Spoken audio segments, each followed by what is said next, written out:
Hello guys, आज हम लोग अपनी मैथ्स का न्यू चैप्टर स्टार्ट कर रहे हैं जिसमें मैं आपको क्लास 9th का चैप्टर मैथ्स का हीरोन्स फार्मूला समझाऊंगी।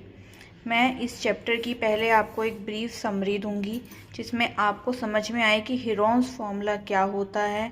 इसके बाद हम इसके रिलेटेड कुछ क्वेश्चंस करेंगे ताकि आपका ये कंसेप्ट क्लियर हो और आप अपने पेपर के लिए रेडी हो पाएँ। तो स्टार्ट करते हैं class. Hi, I am Ankita Jain और मैं आपकी मैथ्स की 9th और 10th क्लास दोनों की मैं क्लासेस लिया करूँगी। यूट्यूब पे आपको सारी वीडियोस मिल जाया करेंगी, आप मेरे चैनल पे जाके सारी वीडियोस देख सकते हैं। तो हमारी आज की क्लास है क्लास 9th।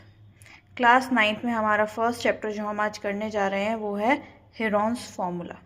हीरोन्स फार्मूला हमारे पास किससे शुरू होता है? हीरोन्स फार्मूला बेसिकली हमारा होता है एक ट्रायंगल से स्टार्ट। ट्रायंगल हमें पता है क्या होता है। ट्रायंगल मीन्स जिसकी 3 साइड्स होती हैं। ट्रायंगल हमारे पास बहुत तरह के होते हैं क्लास। हमारे पास ट्रायंगल्स स्केलन होते हैं, आइसोसेलेस होते हैं, इक्विलेटरल होते हैं, राइट एंगल ट्रायंगल होते हैं, एक्यूट एंगल ट्रायंगल होते हैं और भी हमारे पास ट्रायंगल्स होते हैं। लेकिन आज जो हम बात करने वाले हैं वो हम करने वाले हैं स्केलर ट्रायंगल की। स्केलर ट्रायंगल एक ऐसा ट्रायंगल होता है जिसमें तीनों साइड्स जो होती हैं ट्रायंगल की वो आपस में बराबर नहीं होती हैं। तो हमने मान के चला कि हमारा एक ट्रायंगल है जिसमें एक साइड को हमने नाम दिया ए यूनिट, दूसरी साइड को बी यूनिट, तीसरी साइड को सी यूनिट। अब पहले हम इस ए बी सी से क्या निकालेंगे? हम इससे निकालेंगे पेरीमीटर। पेरीमीटर हम सब लोगों ने पहले से ही पढ़ा हुआ है कि हमारा पेरीमीटर कैसे निकलता है, sum of the sides of the polygon या फिर ट्रायंगल। तो हम इस सम ले लेंगे इस पूरे के पूरे ट्रायंगल का, सम ऑफ इट्स साइड। तो पहली साइड हमारे पास क्या है क्लास? पहली क्लास हमारे पास साइड है ए, तो हम यहाँ लिखेंगे ए। फिर दूसरी साइड हमारे पास क्या है? बी। तीसरी साइड हमारे पास क्या है? सी। तो हमारा पेरीमीटर का फॉर्मूला क्या हो गया? ए प्लस बी प्लस सी। अब हम इस पेरीमीटर का कर देंगे सेमी पेरीमीटर, जिसको हम किससे डिनोट करते हैं? एस से डिनोट करते हैं। मतलब एस हमारे पास क्या हो जाएगा? ए प्लस बी प्लस सी अपॉन में 2। ये आप देख रहे होंगे मैंने यूनिट लिखा हुआ है। यूनिट का मतलब क्या है क्लास? यूनिट का मतलब है कि आपकी ये क्या मेजरमेंट है।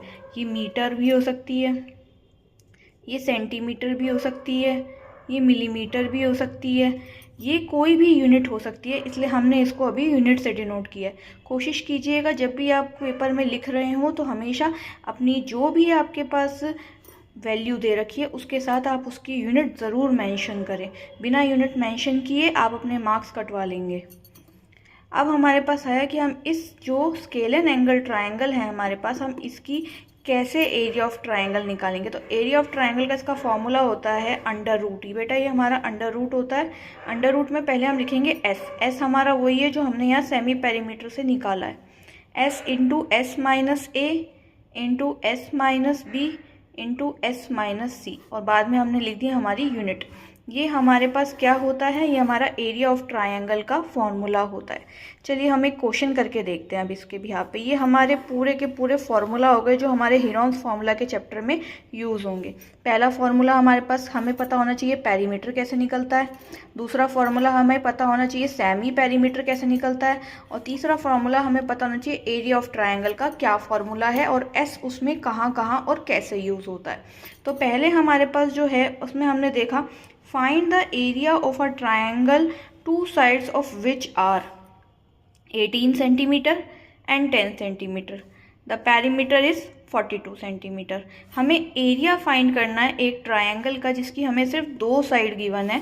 पहली साइड हमें गिवन है वो 18 सेंटीमीटर है, दूसरी साइड जो हमें गिवन है वो 10 सेंटीमीटर है, तीसरी साइड हमें गिवन नहीं है। तो पहले हमें तीसरी साइड फाइंड आउट करनी पड़ेगी कि तीसरी साइड क्या है। वो हम कैसे फाइंड आउट करेंगे? हम पेरीमीटर लिखेंगे। हमें पता है पेरीमीटर हमने अभी भी पढ़ा था क्या होता है, ए प्लस बी प्लस सी। तो हमारे पास ये हमारा ए हो गया 18 सेंटीमीटर, बी हमारे पास हो गया 10 सेंटीमीटर और सी हमें पता नहीं है तो हम उसको सी ही लिखेंगे। तो ये हमारे पास पेरीमीटर हो गया 42। यहाँ पे हमारे पास ए की जगह आ गया 18, बी की जगह आ गया 10, सी की जगह हमने अभी कुछ नहीं लिखा है। अब हम लोग क्या करेंगे, 18 और 10 को पहले प्लस कर देंगे, हमारे पास क्या आएगा क्लास 28 आएगा, प्लस सी। ये जो 28 है बेटा, ये यहाँ पे प्लस हो रहा है, तो ये उधर जाके क्या हो जाएगा, ये उधर जाके हो जाएगा माइनस। 42 माइनस 28 हमारे पास क्या हो जाएगा, सी हो जाएगा, जिसको हम जब 42 को 28 से माइनस करेंगे हमारे पास आएगा 14। मेरे पास जो ये सी आया, मेरा तीसरी साइड आई ट्रायंगल की, वो आई मेरे पास 14 सेंटीमीटर। अब अगर मेरे पास मेरा सी आ चुका है, मेरे पास ए है, बी है, सी है, तो क्या मैं इनका सेमी पेरीमीटर निकाल सकती हूँ? यस। सेमी पेरीमीटर का हमने फॉर्मूला क्या याद किया था, ए प्लस बी प्लस सी अपॉन में 2। तो हम वही फॉर्मूला लगाएंगे, ए प्लस बी प्लस सी अपॉन में 2। यहाँ पे मेरी जितनी साइड्स हैं मैं सबको प्लस करके उनका डिवाइड कर दूंगी 2 से। तो सेमी पेरीमीटर मेरा कितना आ जाएगा, 18 प्लस 10 प्लस 14 मेरे पास होता है 42। जब इसको मैं डिवाइड करूंगी 2 से तो मेरे पास आ जाएगा 21। 2 2 जा 4, 2 1 जा 2, 21 सेंटीमीटर आ गया क्लास। अब मेरे पास क्या है, मुझे एरिया ऑफ ट्राइंगल निकालना है। मुझे क्या निकालना है, area of triangle. Area of triangle का फॉर्मूला क्या होता है, हमने अभी भी पढ़ा था, एस इंटू में एस माइनस ए इंटू में एस माइनस बी इंटू में एस माइनस सी, और ये होल अंडर रूट है, और बाद में हमारी यूनिट क्या है, सेंटीमीटर का स्क्वायर। बेटा ये रूट से बाहर है, यहाँ पे रूट के बाहर हमने ये यूनिट लिखी है, क्योंकि एरिया जब भी कैलकुलेट होता है वो स्क्वायर यूनिट में कैलकुलेट होता है, और यहाँ हमारी यूनिट क्या है, हमारी यूनिट है यहाँ पे सेंटीमीटर। अब मैं वैल्यूज डाल देती हूँ, एस मेरा 21 है, एस मेरा 21 है, 21 में से मैंने ए माइनस किया जो कि मेरा 18 है, एस मेरा 21 है, उसमें से मैंने बी माइनस किया जो कि मेरा 10 है, एस मेरा 21 है, उसमें से मैंने सी माइनस किया जो कि मेरा 14 है।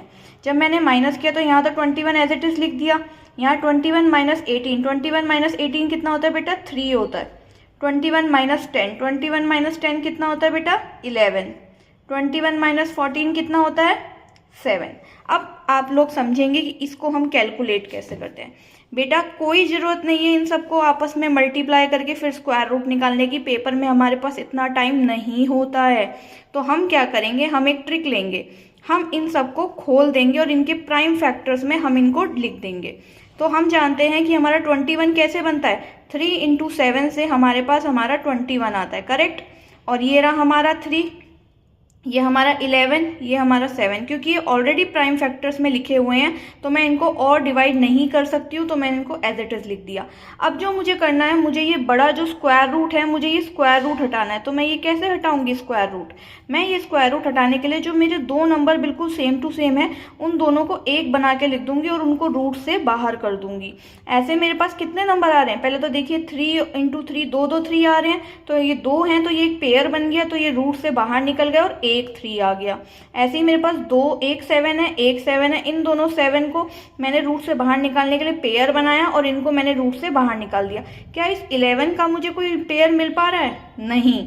अगर इसका मुझे कोई पेयर नहीं मिल पा रहा है तो ये एज इट इज रूट के अंदर रहेगा। और 3 और 7 रूट के बाहर आ चुके हैं, इन दोनों का जब मैं मल्टीप्लाई करूंगी तो वो कितना होता है, 3 7 जा 21। रूट मेरा 11 है, उसको मुझे सॉल्व करने की जरूरत नहीं है। यहीं तक लिखकर सेंटीमीटर स्क्वायर जो कि मेरी यूनिट है ये लिख के मेरा आंसर निकल गया है। आई होप आप सबको ये पॉइंट समझ में आए होंगे, और हमारा जो ये क्लास है जिसमें हम हर एक चैप्टर रिवाइज करेंगे, आप इसमें सब मेरे साथ कोशिश करेंगे अपने कंसेप्ट्स और अपने कंटेंट और अच्छी तरह से क्लियर करने के लिए। और ज़्यादा वीडियोस के लिए प्लीज़ मेरे चैनल को शेयर और लाइक और सब्सक्राइब करें और अगली वीडियो का वेट करें। Thank you class.